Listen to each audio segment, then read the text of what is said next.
Oi, gente! Meu nome é Johanna Farnese e eu vou dar aula de Bio 2 pra vocês. Bem, caso você não tenha assistido a aula anterior, eu recomendo que volte, porque essa é a segunda parte de ecologia. E, portanto, alguns conceitos dados na primeira aula vai ser usado aqui. Então, assim, caso não tenha visto, realmente vai ser necessário que você volte, senão você vai se sentir um pouco perdido. Quem já viu, tá tranquilo, só continuar no vídeo, tá certo? E, gente, eu queria pedir desculpa por conta da aula anterior, que algumas partes ficaram meio tremidas, meio, enfim, bagunçadas. E é porque eu tô gravando no celular, editando no celular, eu não tenho suporte, então eu fiz um suporte improvisado, eu tô sem quadro, não desenho bem, mas enfim, tô tentando dar o meu melhor pra vocês e por vocês. Então, juro que eu tô tentando melhorar. Para essa aula, acredito que eu já tenha melhorado um pouco, porque eu tentei fazer um jeito um pouco melhor. Enfim, é isso. Espero que gostem. E, no mais, espero que estejam bem também, que estejam curtindo bastante o projeto. E é isso. Bora pra aula! Bom, gente, então, na aula passada a gente trabalhou alguns conceitos, como, por exemplo, a diferença de nicho ecológico e habitat. Vimos também pirâmides ecológicas, vimos os níveis de organização dentro da ecologia, vimos vários conceitinhos, né? E essa aula vai ser um pouquinho diferente. A aula de hoje é mais um pouquinho de decoreba, para ser bem sincera, porque vocês vão precisar lembrar o conceito e associar isso ao nome para conseguir preencher a prova. Tranquilo? Então, a aula de hoje vai ser sobre relações ecológicas, como eu já tinha dito, e vocês vão perceber logo de cara que eu estou dividindo em duas partes, que são relações ecológicas harmônicas, que é por onde eu vou começar, e tem as desarmônicas, que vai ser dado na segunda parte da aula. Tranquilo? Então, vamos lá. Relações ecológicas harmônicas. São essas relações que não são prejudiciais para nenhuma das partes. Ela pode ser benéfica para as duas partes ou benéfica para uma parte e indiferente para a outra, mas ela nunca vai ser prejudicial. Tranquilo? E além disso, a gente vai ver que essas relações, elas podem acontecer dentro da mesma espécie ou com espécies diferentes, tá? Vou dar aqui um exemplinho para vocês. Bom, eu montei essa tabelinha aqui, inclusive é o momento ideal para o print, porque essa tabelinha está bem completa. Aqui vem dividindo se são dentro da mesma espécie, de espécies diferentes, o nome de cada uma, e se é benéfica para todas as partes ou benéfica e neutra, tá? Então, realmente aconselho que tirem um print agora. Voltando. Relação harmônica intraespecífica. Esse intra significa dentro.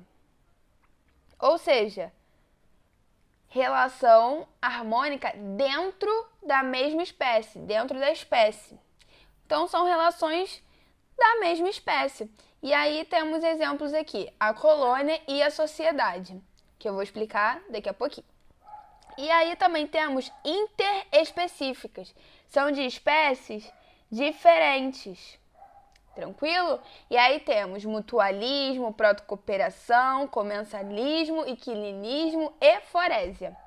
E aí vocês devem estar se perguntando o que são esses sinais, né? Que eu falei bem por alto.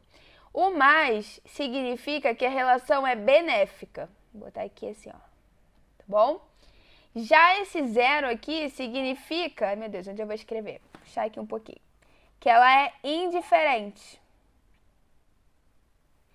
Então, se ela é mais, ela é benéfica para as duas partes. Agora, se ela é mais zero, ela é benéfica para uma parte e indiferente para outra. Acontecer ou não acontecer, não vai interferir em absolutamente nada para outra espécie. Tudo bem? Já printaram? Então, beleza. Vamos continuar aqui. Ui, desculpa. Tá. Primeiro que vamos trabalhar é o conceito de colônia. Colônia é uma associação entre seres da mesma espécie, então ela é intraespecífica, tá bom? Onde os indivíduos se ligam anatomicamente. O que isso quer dizer? Eles estão ligados no corpo um do outro, não vivem separados. Eles estão ligados realmente. Sendo assim, eles não conseguem viver de maneira isolada. Um não pode viver sem o outro. Então, a relação é benéfica para um e benéfica para outro, porque eles não podem viver sozinhos. Então, a relação é positiva, positiva. Um exemplo disso é a água-viva que chamamos de caravela. Aqui temos 3 indivíduos, eu até tentei pintar de cores diferentes. Essa parte aqui de cima, ela é responsável pela locomoção. Ela flutua. Vou botar aqui, flutuante. Essa parte rosinha aqui, tá vendo? É responsável pela alimentação. Já essa parte aqui de baixo, ela é responsável pela proteção. Ou seja, associação de seres anatomicamente ligados, onde eles dependem um do outro para poder sobreviver, para poder se mover, para poder se alimentar e para poder se proteger. Tranquilo? É importante também falar que em colônia não existe só seres anatomicamente ligados que são diferentes, porque aqui você pode perceber que eles são bem diferentes, tá vendo? Os 3. Temos casos em que eles são iguais também. Indivíduos são semelhantes, apresentam a mesma característica e a mesma função, como é o caso dos corais. São seres iguais ali, assim, bem parecidos, né?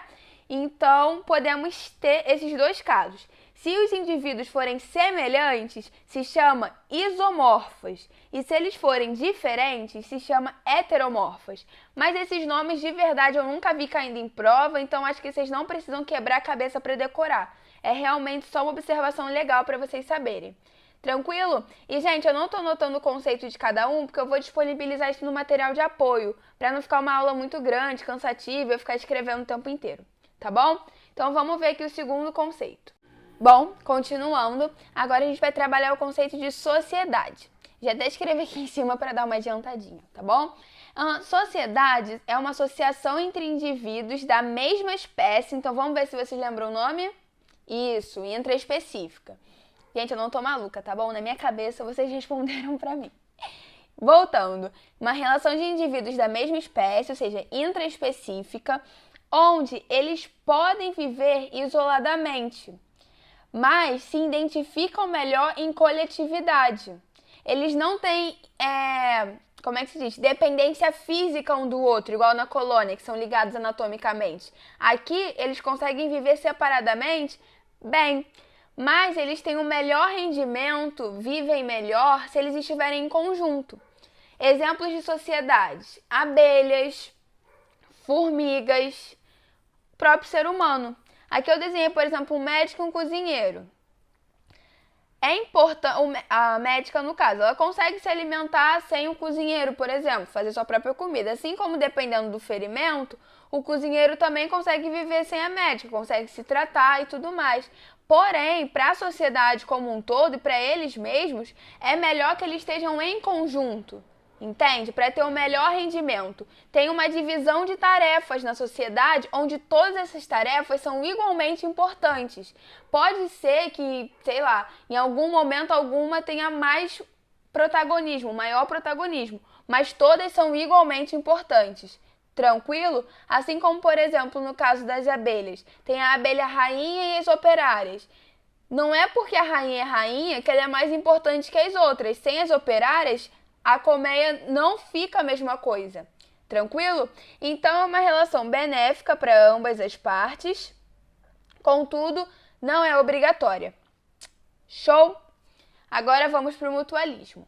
Esse é, assim, campeão de provas, de verdade. Eu acho que, na minha opinião, pelo menos, todas as que eu já vi, eu acho que é o mais frequente, mais recorrente, principalmente em comparação com o de baixo. Então, vamos dar uma focada, principalmente no exemplo, porque eu esqueci de falar isso. Os exemplos que eu tô dando, em grande maioria, são os que caem em prova. Mas, vocês lendo as questões, vocês vão conseguir identificar quais são. Mas tem alguns, na diferença entre mutualismo e protocooperação, que eu vou ensinar agora, vocês vão perceber que é uma diferença mínima. E tem que estar bem atento aos detalhes. Só que no caso dessa associação aqui, que eu vou dar como exemplo, vocês vão perceber que em prova, eles não deixam esse detalhe explícito. eles vão querer que vocês saibam esse exemplo. Então, nesse aqui, eu peço de verdade uma grande atenção de vocês, porque eles podem só falar sobre a associação aqui, no caso das raízes com a bactéria, e vão exigir que vocês saibam isso. Tranquilo? Então, vamos dar uma atençãozinha aqui. Tá, então agora que já combinamos isso, vamos lá.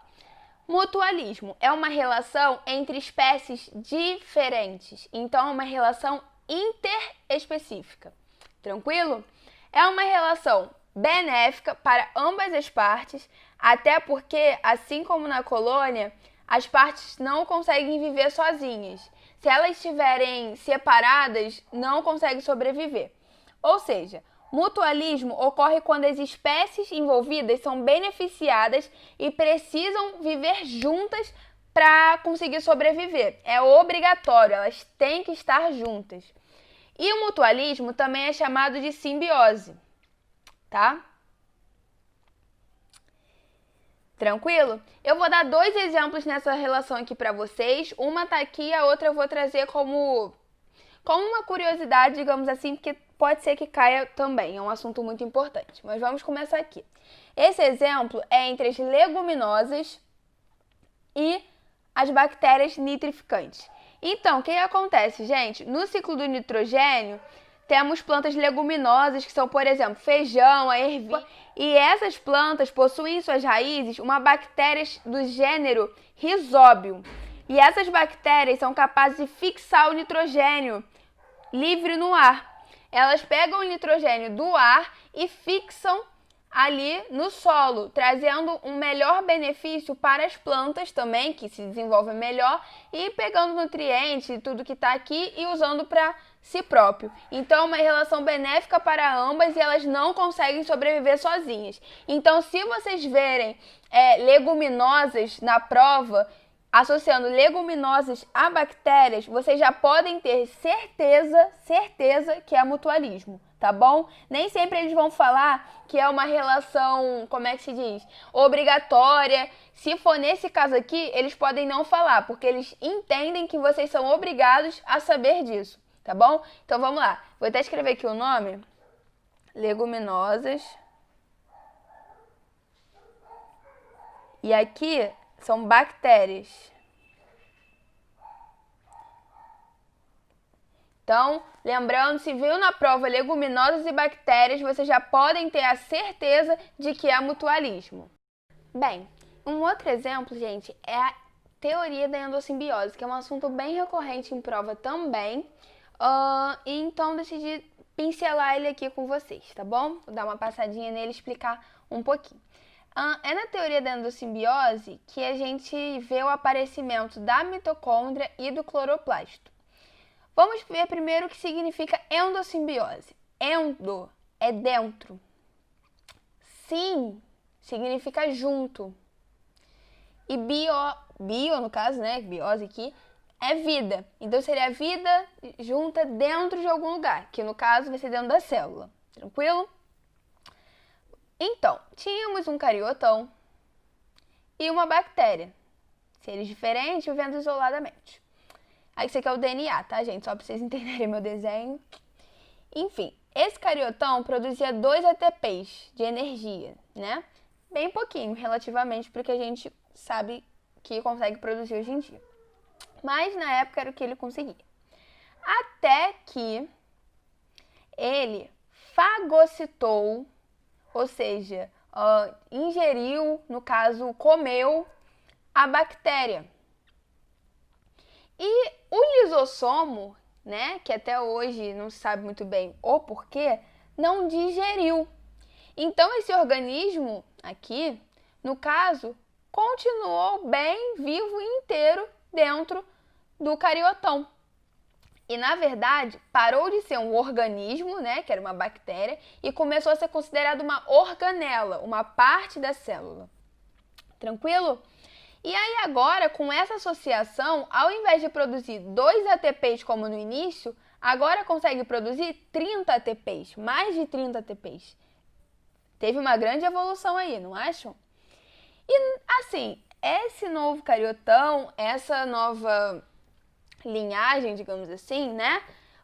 teve dois rumos diferentes. O primeiro foi que se estabilizou e continuou dessa forma, apenas com essa bactéria, né, que já não é mais uma bactéria, passou a ser a mitocôndria, que a gente chama de mitocôndria.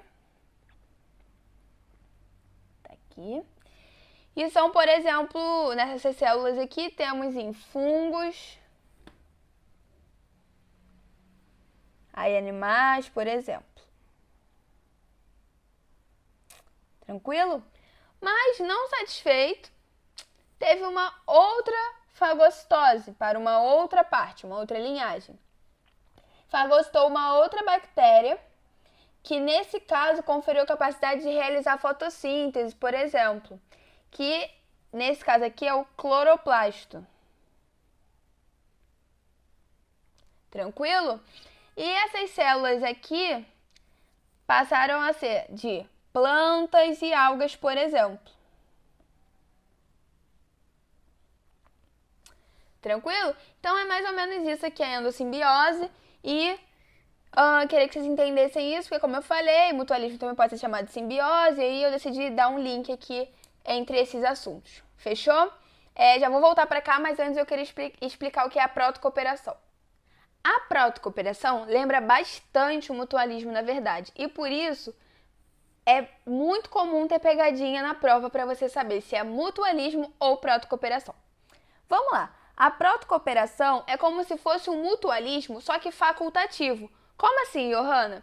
Lembra que eu falei que no mutualismo são seres de diferentes espécies que vivem juntos e essa relação é benéfica para ambos, mas eles são obrigados a viverem juntos para poder sobreviver? Então, na protocooperação, são seres de espécies diferentes que também vivem juntos, mas eles não são obrigados. Eles podem viver separados se eles quiserem, mas para ter o benefício, para os dois ficarem bem, eles vivem juntos, mas não são obrigados ainda. Se você separar os dois, eles ainda vão continuar vivos, o que não acontece no mutualismo.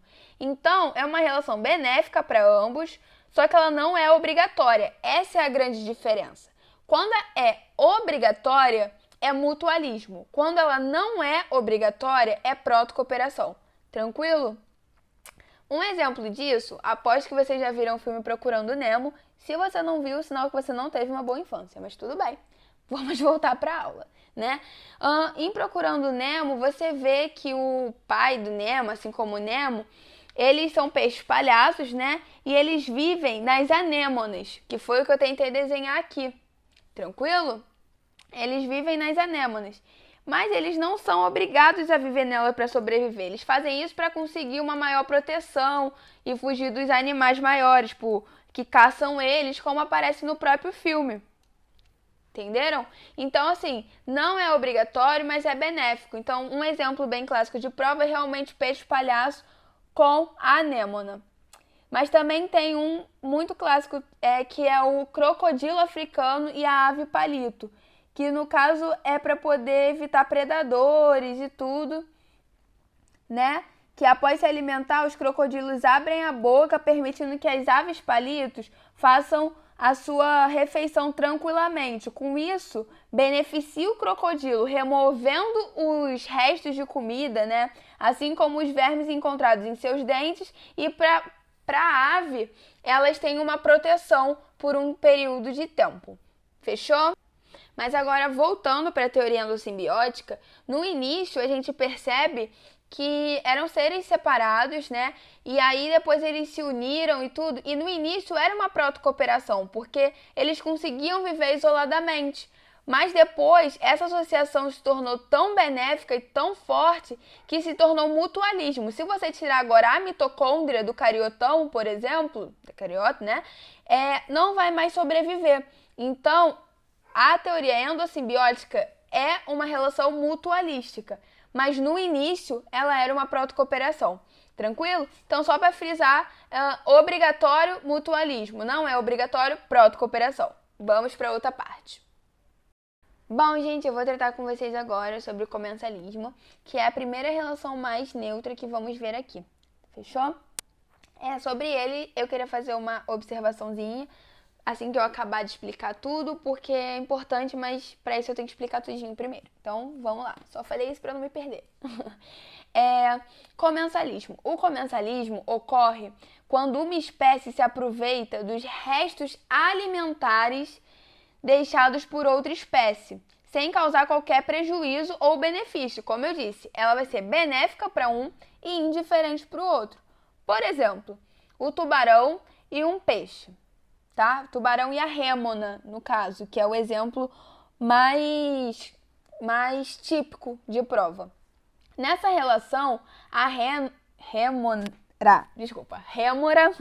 acompanha o tubarão aproveitando os restos alimentares deixados por ele. Ele vai se alimentando e vai deixando algumas coisas, algumas coisinhas e tudo. E é disso que a rêmora se alimenta. Então, para o tubarão é indiferente, porque ele já comeu o que ele queria e deixou o resto. Mas para a rêmora é benéfica, porque ela vai ter do que se alimentar, mais facilmente até.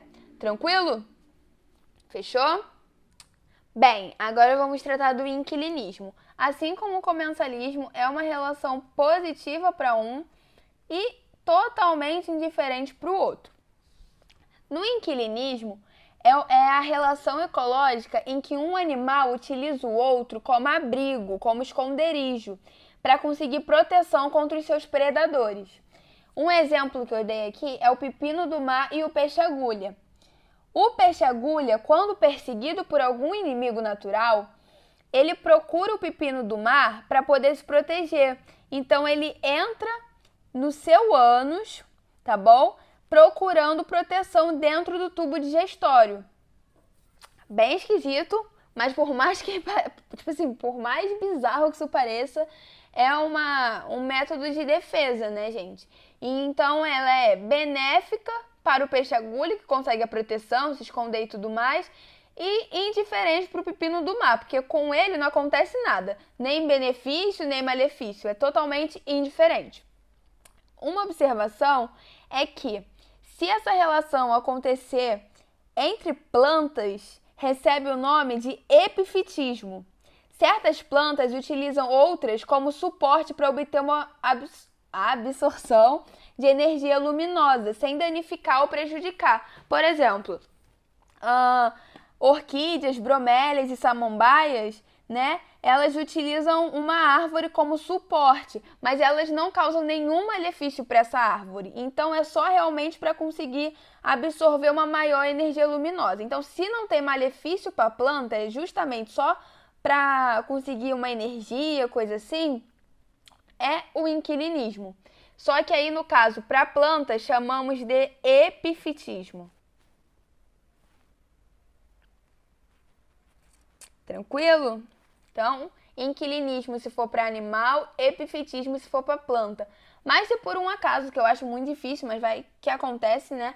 Se na prova estiver falando de plantas e não tiver a opção epifitismo, marca o inquilinismo, que eles vão ter que dar certo.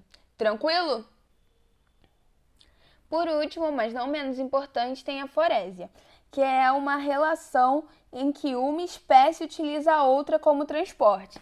Também é mais neutra, que no caso a espécie que está sendo transportada é beneficiada, mas a que está transportando não. Não acontece nada, nem benefício nem malefício. Um exemplo é a abelha, né, que leva o pólen e tudo mais. E um outro exemplo que vocês com certeza, assim, acredito eu, já tenham visto e vão se identificar, é o carrapicho. Carrapicho prende muito quando a gente está assim, em lugar que tem mato, né? Prende muito em sapato, na roupa ou até em animais. E aí, conforme os animais vão andando e tudo, eles vão sendo transportados juntos e aí acabam caindo em outros lugares. Então, forésia é uma relação de transporte em que é benéfica para um lado e neutra para outro. Gente, sobre isso eu falei que queria fazer uma observação, né? Espero não estar confundindo a cabecinha de vocês, mas é porque eu tô pensando, sei lá, numa prova louca, que eu não sei exatamente tudo que vocês vão prestar, né, de vestibular. Então, pode ser que em alguma prova aconteça isso, né? Meu professor falou pra mim no meu ano, então acho importante passar pra vocês também. Lembra que eu falei que o comensalismo é uma relação mais neutra?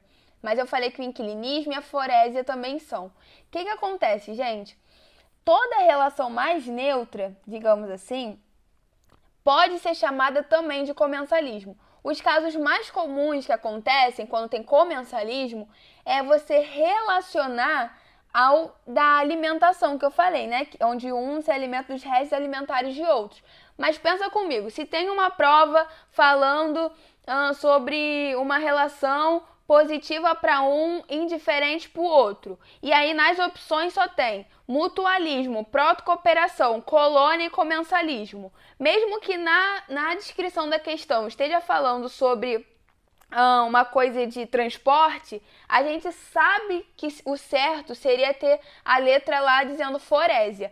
Mas se não tiver, você marca o comensalismo, porque é a única opção que vai ter mais neutro. Tranquilo? Para todos os efeitos, decora que comensalismo é uma relação positiva neutra, onde um animal se alimenta dos restos alimentares de outros. Mas se por um acaso a prova estiver surtada, entendeu? E não tiver uma outra opção que seja positiva neutra, não tiver o inquilinismo nas opções, por exemplo, você marca o comensalismo, porque ou a questão vai ser anulada ou eles vão ter que te dar certo com isso. Tranquilo? Mas para todos os efeitos, isso aqui é uma relação onde um se alimenta de restos alimentares de outro.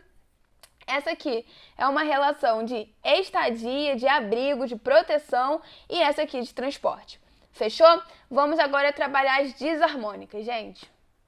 Bom, gente, em primeiro lugar eu queria pedir perdão, porque eu acho que acabou saindo um pouco de latido dos cachorros, e talvez saia um pouquinho nesse também, porque tá impossível manter esses cachorros em silêncio.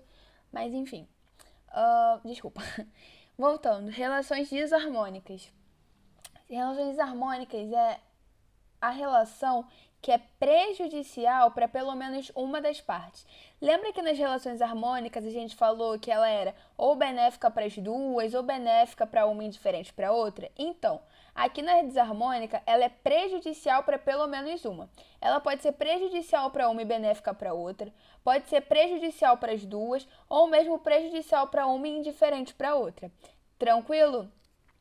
Então, agora é o momento do print, para vocês tirarem o print, que tá tudo bem explicadinho aqui. Pera que eu vou botar dedo em nada não, pra vocês poderem printar. Beleza? Então, lembrando que intraespecífica é aquela relação entre a mesma espécie. Intra, dentro, espécie, dentro da mesma espécie. Então, espécies iguais. Já a interespecífica, lembrando da outra parte da aula, são para espécies diferentes, beleza? E aí temos em intraespecífica canibalismo e competição, em interespecífica predatismo, parasitismo, amensalismo e competição. Nesse momento vocês devem estar questionando a minha sanidade, porque eu botei competição nas duas partes. Então, gente, sim, a competição pode ser intra ou interespecífica, mas em qualquer um dos casos ela é negativa para todos eles. Beleza? Então, vamos começar. Começando por canibalismo. Canibalismo ocorre quando uma espécie utiliza essa mesma espécie, ou seja, é intraespecífica, acontece dentro da mesma espécie. Então, acontece quando um indivíduo utiliza outro indivíduo da mesma espécie que é dele como alimento. Sendo que tem algumas particularidades. Pode ser simplesmente para ter um alimento, mas às vezes em algumas espécies também acontece quando as fêmeas devoram os machos após a cópula, após meio que engravidar, digamos assim, né? Nos ratos, por exemplo, também acontece canibalismo quando eles pretendem eliminar ratos doentes. Acontece isso em outras espécies e tudo mais. Mas, para decorebinha de vocês, canibalismo ocorre quando um animal utiliza outro animal da mesma espécie como alimento. Então, ela é positiva para um, o que vai se alimentar, e negativa para o outro, né, gente? Afinal de contas, ele vai morrer para servir como alimento. Acontece em várias espécies, eu já citei os ratos, por exemplo. O que eu falei da cópula acontece em aranhas, a viúva negra, né, a famosa viúva negra. E peixes, escorpião, louva-a-Deus, vários animais. Tranquilo? Bom, gente, vamos tratar agora de competição. Já adiantei aqui, é uma relação negativa para ambos os indivíduos envolvidos. E como eu tinha dito anteriormente, pode ser dentro da mesma espécie ou não. Tranquilo? A competição é quando animais que ocupam o mesmo nicho ecológico, espero que vocês lembrem o que é nicho ecológico, dei na aulinha passada, competem por alimentos, territórios, parceiros sexuais, ou seja, eles estão no mesmo nicho e eles querem competir para garantir sua sobrevivência, sua dominância naquele local. Então eles podem competir por recursos como água e comida, eles podem competir por território, até para proteção dos seres da sua espécie, ou só para delimitar território mesmo, e competem também por parceiro sexual, se for o caso de estar na mesma espécie, né? Se você tem, por exemplo, como é que é o nome? Pavão? O pavão, que tem, né, muito conhecido por ser bem bonito e tudo mais.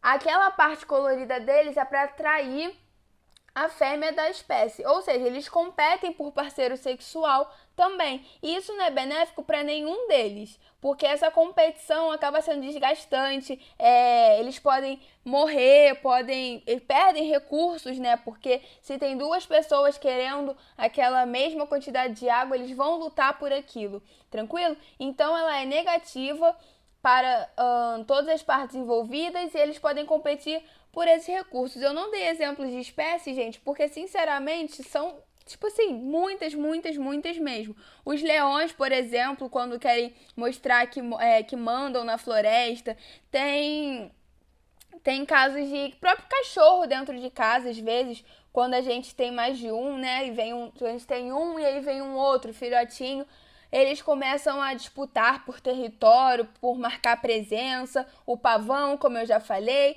e vários outros. Então, eu não botei exemplos porque, sinceramente, pode ser toda e qualquer espécie. Tranquilo? Vamos para a próxima parte. Bom, predação. Predação é a relação ecológica entre espécies diferentes, onde o predador utiliza a presa como alimento. É como se fosse um canibalismo, só que entre diferentes espécies. Canibalismo é quando é na mesma espécie e predação em diferentes espécies. Então, assim como o canibalismo, ela vai ser benéfica para quem está consumindo e prejudicial para quem está sendo consumido.